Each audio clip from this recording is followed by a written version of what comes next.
Today's a very special episode, as it is the last studio episode of the year. Wow, I can't talk today. As well as my last episode of Game On host forever, as far as I'm concerned. Yeah, I was actually, before we started the episode, I was crying. I was saying, Nick, why are you leaving me? I thought we really had something here, and now you're moving on to greener pastures. Unemployment and my parents. Greener pastures. Okay, all right. I actually just got here, so I haven't even had time to cry yet. Mm-hmm. So if he just starts like kind of watering a little bit, just don't really judge. Just focus in, like get close on his eye, get that single tear going down. It's a lot for all of us to deal with. Yeah. You know, I've been here for ages. The death of a loved one. Yeah. Wow. Does that mean you're gonna kill me after? Is that what happens? Oh wait. Oh no. I probably shouldn't have said it. Sometimes it's not all about video games. Now I remember. I miss Corey. Yeah. Yeah. He was on for that Soul Calibur episode. Though. Yeah, no, that was his ghost. Really? Yeah, it was the ghost of Corey. It's quite a narrative we have.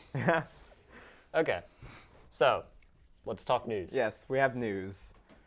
So Wolfenstein just released its minimum specs, the new Wolfenstein, the New Order. And what they are a minimum an i7 processor or equivalent, so one of the top-of-the-line processors, very expensive, and at least 50 gigabytes of hard drive space. This thing is massive. Holy mackerel. Yeah. That is a lot of gigabytes. That is a lot of gigabytes. I just got Titanfall, actually. Yeah? And Titanfall is like 47 gigabytes. Wow. And like 30 of them are all of the language packs. You have to download every single language pack. Why? For every I don't know. Like, why can't you just select English and then? But it's not compressed, so it's literally like 30 gigs of languages. I don't think Wolfenstein. I think Wolfenstein will actually have useful assets as part of that. It'll 50 gigabytes. Be 25 gigabytes of like swastikas. Maybe. I would think so. There's probably gonna be a lot of swastikas. Yeah, there's a lot of swastikas. It's space Nazis, right? I think. Some kind of Nazis. They're looking futuristic. Mecha Hitler was the boss in one of them, and then I played the more recent one. Yeah. It was in like France, but there were also ghosts. Yeah, that was weird. It was fun. I thought it was fun. Mm-hmm. No one else did though. But just to keep going off of this massive size, it's shipping on the Xbox 360 version as 4 discs, and all of them are going to be packed with data that you're going to have to install onto your Xbox in order. How much data can be on an Xbox disc? I forget. Because PS3, on Blu-rays, it's like 50 gigabytes, right? Yeah. I think it's like between 10 and 15. Yeah, that would make sense. I think the total count is actually like 47 gigabytes, but that's still like a massive amount of gigabytes. Didn't Mass Effect 3 come on? It was 2 discs, right? Yeah. Oh, the problem with that was that the first half of the game was on the first disc, and then the second half of the game was on the second disc, but for the final level, you had to go back to the first disc. It was really weird. Over here in the indie corner, I have never had to deal with any of these problems. Yeah, well, I'm in an island of megabytes over here. All your games are less than 50 megabytes big. And speaking of the indie corner, we have some interesting news concerning independent developers and games. Early Access reportedly saved one independent developer from bankruptcy. This Finnish developer called Bugbear. They weren't making their taxes because nobody was taking their games. They tried having a Kickstarter for it. It didn't work. What has Bugbear made? Their upcoming game, actually, that they're releasing is their next car game. Oh yeah. I've heard about that. That's it's like crazy like car physics and stuff. They put it up on Kickstarter. It didn't make its goal. It just didn't get the popularity. They got it okayed for Steam Early Access. In the first month, or in a week actually, made $1 million in profits. In profits? $1 million in profits. In 2 months, $3 million. How many copies of the game is that?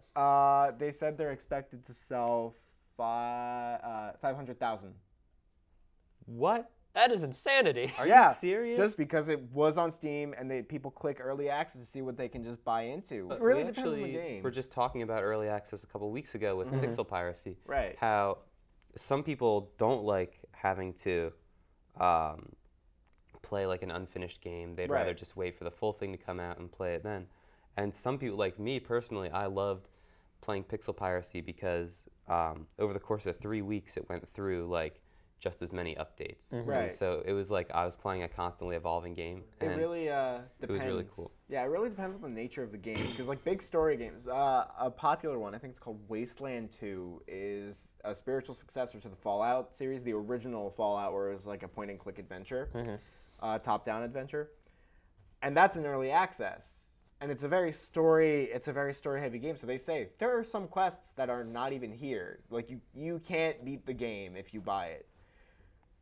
And it's kind of weird that like that is not up for early access, where games like DayZ or like Pixel Piracy, where there's no story, that could be up for early access because there's no story to spoil. Yeah.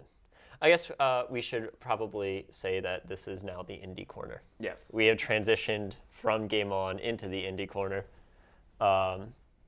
and you know it's Okay. it's the indie corner.